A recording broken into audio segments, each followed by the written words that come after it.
ये दुनिया सपेरों की बस्ती है, ये दुनिया सपेरों की बस्ती है, लोगों को गुमराह करके डसती है, परंतु मेरा ये प्रॉमिस है सभी मानव भारती यूनिवर्सिटी सोलन हिमाचल प्रदेश के छात्र छात्राओं से कि किसी के साथ भी इनजस्टिस नहीं होने दिया जाएगा। नमस्कार साथियों, मैं Aman Anand, president students welfare association मानव भारती यूनिवर्सिटी सोलन हिमाचल प्रदेश, आज इस वीडियो के माध्यम से बहुत ही महत्वपूर्ण जानकारी आप लोगों के बीच में लेकर के आया हूं। जैसा स्टूडेंट्स सभी आपको पता ही है कि दिसंबर 2024 को हमारी honourable high court of Himachal Pradesh के द्वारा PIL नंबर 22/2022 के अंदर डायरेक्शंस दे दी गई थी कि आप लोग अप्रोप्रिएट अथॉरिटी को जाकर के अप्रोच करें। उसके बाद से मैं लगभग 4 से 5 वीडियोस बना चुका हूं। स्टूडेंट्स जो हैं काफी टेंस हैं कि हम लोग करें तो क्या करें। तो देखिए, मैंने अपना पर्सनल डिसीजन भी आपको लास्ट वीडियो में बताया था और मैंने 3 ऑप्शंस बताए थे कि आप लोग 3 ऑप्शंस को अडॉप्ट कर सकते हैं। ठीक है, तो उसके अंदर जैसे कि हमारी जो टीम है वो रेगुलर रिसर्च करती जा रही थी, तो काफी सारी हमें जो जजमेंट्स जो है वो हासिल हुई हैं honourable supreme court of India की, जिससे हमें लग रहा है कि हमें बहुत ही जल्द रिलीफ मिल सकता है। फॉर एग्जाम्पल मैं जो है हमारी honourable supreme court of India की जजमेंट आप लोगों के बीच में लेकर के भी आया हूं, जिसको मैं थोड़ा सा शॉर्ट डिटेल में आपके साथ डिस्कस कर लेता हूं। ठीक है, ये एक जजमेंट है, ये जजमेंट है क्रिमिनल अपील नंबर 1221। ठीक है, इसके अंदर जो एप्लीकेंट था वो श्री शंकर डोंगरी साहिब भोसले था versus the state of Karnataka. इस केस के अंदर साथियों ऐसा हुआ था कि ये जो एप्लीकेंट था, he is the taxi driver. इसने अपनी गाड़ी जो थी, किसी ने इसकी गाड़ी को हायर किया और उस गाड़ी के अंदर इसने अपनी गाड़ी के अंदर 2 पैसेंजर्स को बिठाया और उनको लेकर के वो अपने सफर पे निकल गया। तो on the way deputy superintendent of police के द्वारा एक नाका लगाया गया था स्टेट ऑफ कर्नाटका के अंदर, वहां पे गाड़ी को जो इंस्पेक्ट किया गया। तो जब वो पे गाड़ी को इंस्पेक्ट किया जा रहा था, जो 2 पैसेंजर्स थे वो भाग गए वहां से और उसके अंदर जो था गाड़ी के अंदर कुछ जो था ऑब्जेक्शनेबल सब्सटेंस जो था वो रिकवर्ड हुआ और उसके लिए उसके अंदर जो था NDPS एक्ट के अंदर एक मुकदमा दर्ज किया गया। जो मुकदमा दर्ज करने के लिए जो टैक्सी ड्राइवर था उसको एक्यूज्ड बना करके in the court of law produce किया गया, जिस वजह से उसको 7 साल और 1 महीने जेल में रहना पड़ा। 1 लाख रुपए उसको फाइन हुआ और honourable high court of Karnataka and trial court ने उसको सजा दे दी 10 साल की। तो जिसमें ये अपनी जो इम्प्रिजनमेंट थी वो 7 साल और 1 महीने की काट चुका था। तो जैसा मैं बार बार आप लोगों को वीडियो के माध्यम से बोलता हूं कि कोई भी लास्ट अपॉर्चुनिटी भी लाइफ के अंदर मिलती है तो उसको अडॉप्ट करना चाहिए, जैसा इस केस के अंदर हुआ। इस केस के अंदर इस टैक्सी ड्राइवर ने जो था लास्ट अपॉर्चुनिटी हमारे honourable supreme court of India को अप्रोच किया और बहुत ही लैंडमार्क जजमेंट पास की गई, जिसके अंदर हमारे honourable supreme court of India ने क्लियर कट ये बोला कि इंडिया या थ्रू आउट द वर्ल्ड ऐसा कोई भी सिस्टम नहीं है जिसके अंदर कोई भी जो टैक्सी ड्राइवर होता है वो पैसेंजर्स को कैरी करने से पहले उनका प्रॉपर बायोडाटा या उनका रिकॉर्ड्स मेंटेन करे, या उसके पास ऐसा कोई भी एक्सेस नहीं होता कि वो उनके लगेज को चेक कर सके। ठीक है, तो he is the taxi driver. इसने जो पैसेंजर्स को जो था कैरी किया और जो उनका मटेरियल या जो भी उनका लगेज था वो विजिबल मोड के अंदर था और ड्यूरिंग द चेकिंग वो जो पैसेंजर्स थे वो पुलिस को देखकर भागे, बट ड्राइवर ने ऐसा कुछ भी एक्ट नहीं किया कि भागने की कोशिश नहीं करी। तो इस वजह से जो honourable supreme court of India ने उसको डिस्चार्ज कर दिया और ये पिटीशन उसकी अलाउ होगी। मीन टू से डेट इसे हमारे केस से कैसे कनेक्ट करती है। देखिए स्टूडेंट्स, बीइंग एन स्टूडेंट्स आप लोग यूनिवर्सिटी के अंदर जाते हैं और आप लोग एडमिशन लेते हैं। ठीक है, तो being an student through out the India या थ्रू आउट द वर्ल्ड, किसी भी यूनिवर्सिटी, स्टूडेंट्स के कॉलेजेस में या फिर किसी भी स्कूल्स के अंदर, ठीक है, किसी भी स्टूडेंट्स, इवन उनके पेरेंट्स तक को भी एक्सेस नहीं होता जो उनका ऑफिशियल रिकॉर्ड है उसको वो एक्सेस कर सकें या उसको मेंटेन कर सकें। मीन टू से डेट कि अगर आज की डेट में कमेटी बोल रही है कि आपका ग्रीन शीट में नाम है तो डिस्क्लोजर लिस्ट में नाम नहीं है, then it is the responsibility of the university कि उसको डिस्क्लोजर लिस्ट में नाम भेजना था। स्टूडेंट्स का तो इसमें कोई रोल नहीं, क्योंकि उनके पास कोई एक्सेस ही नहीं होता है कि वो ऑफिशियल रिकॉर्ड्स को देख सके, मेंटेन कर सके, उसके अंदर कोई भी एंट्री कर सके। ठीक है, तो इस टाइप से जो लास्ट अपॉर्चुनिटी होती है उसको लेना चाहिए, कहीं ना कहीं बेनिफिट मिलता ही मिलता है।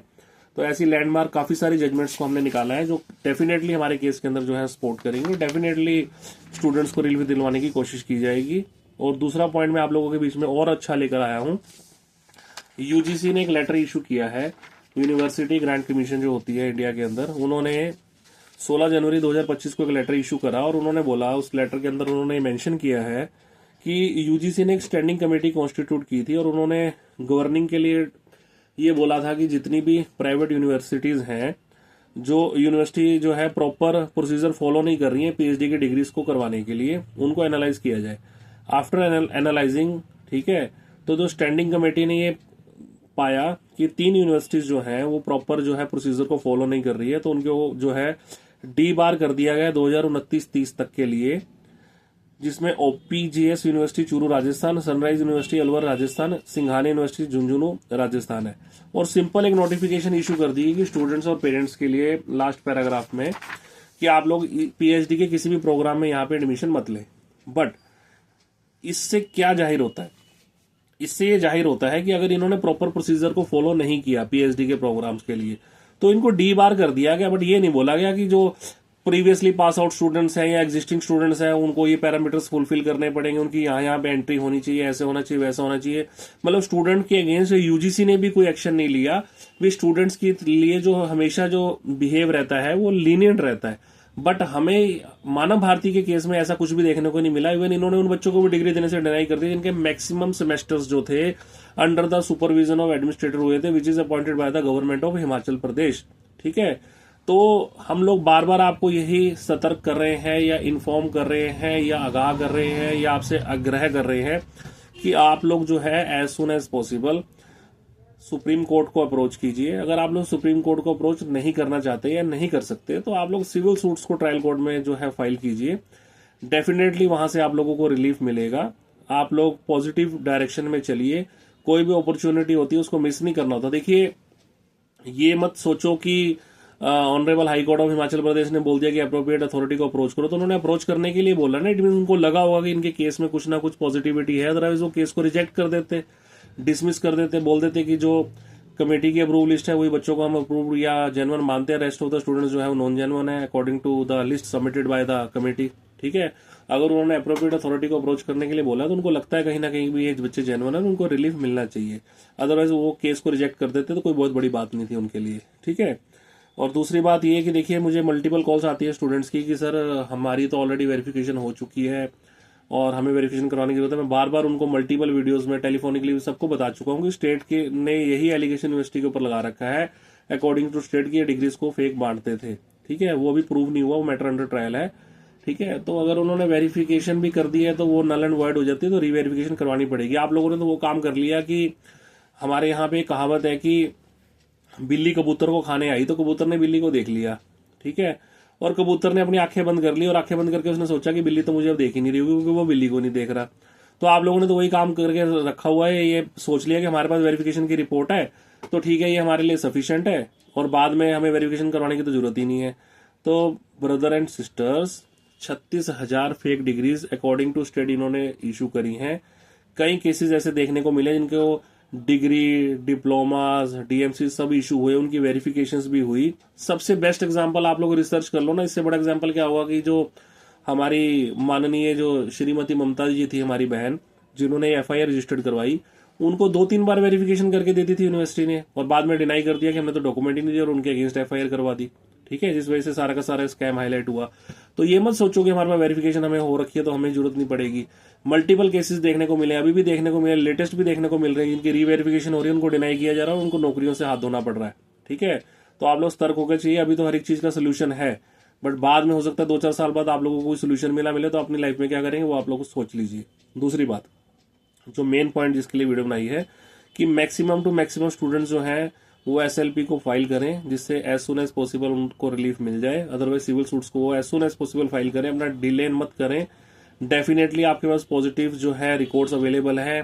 बीइंग एन जेन्युइन स्टूडेंट आपके पास डॉक्यूमेंट जितने होने चाहिए सबको पास, सबसे जो है मेन डॉक्यूमेंट सबके पास अवेलेबल है।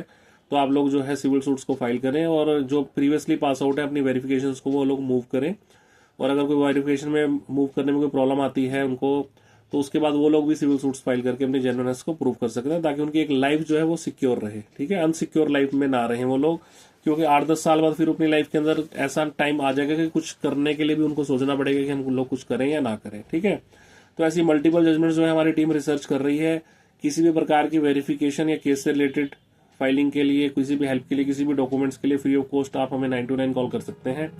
हम आपको 929 कॉल पे आपका जो है रिस्पॉन्स देंगे और अपना नंबर हम डिस्क्रिप्शन में डाल देंगे। बाकी निवेदन आप सबसे यही है कि घर पे मत बैठे रहिए, घर से अब निकलने का वक्त है। कोई भी कॉमन कॉज किसी के लिए नहीं लिया जा रहा। SLP भी फाइल हो रही है, तो उसके लिए भी स्टूडेंट्स जो हैं वो आ रहे हैं, तो मे बी उन्हीं को रिलीफ मिले या उन्हीं की बात को उठाया जाए। हर एक किसी के बैच, हर किसी के ग्राउंड्स, हर किसी का पॉइंट, हर किसी के इश्यूज अलग अलग हैं। तो आप लोग जो है एज सुन एज पॉसिबल जो भी आप लोगों ने डिसीजन लेना है वो ले लीजिए। देखो ये फाइट अब आपकी खुद से है और खुद के लिए है, ठीक है ना। अगर आप अपनी लाइफ को सिक्योर करना चाहते हैं तो सिक्योर करिए, किसी की बातों में मत आइए, मैं ऐसा कर रहा हूँ, मैं वैसा कर रहा हूँ, हम ये करेंगे वो करेंगे। किसी भी कॉमन कोज के लिए जाने की जरूरत नहीं है, आप लोग अपना टाइम ही वेस्ट करेंगे। कुछ नहीं करना तो सिंपल एक सिविल सूट फाइल कर दीजिए, एज सुन एज पॉसिबल उसमें भी डिसीजन आ जाएगा, ठीक है। और कोई फाइलिंग से रिलेटेड किसी भी हेल्प के लिए आप लोग हमें कॉल कर सकते हैं। और ऐसी ऐसी मल्टीपल जजमेंट जो है हमारे पास आ चुकी हैं, तो किसी भी प्रकार की हेल्प के लिए आप हमें कॉल कर सकते हैं। और डेफिनेटली हमारी ये कोशिश रहेगी कि बच्चों को रिलीफ दिलवाया जाए एज सुन एज पॉसिबल। सबको रिलैक्सेशन के लिए जो है मूव करेंगे और सबको हम रिलैक्स करवाएंगे। किसी भी प्रकार की हेल्प के लिए हमें कॉल कर सकते हैं। धन्यवाद।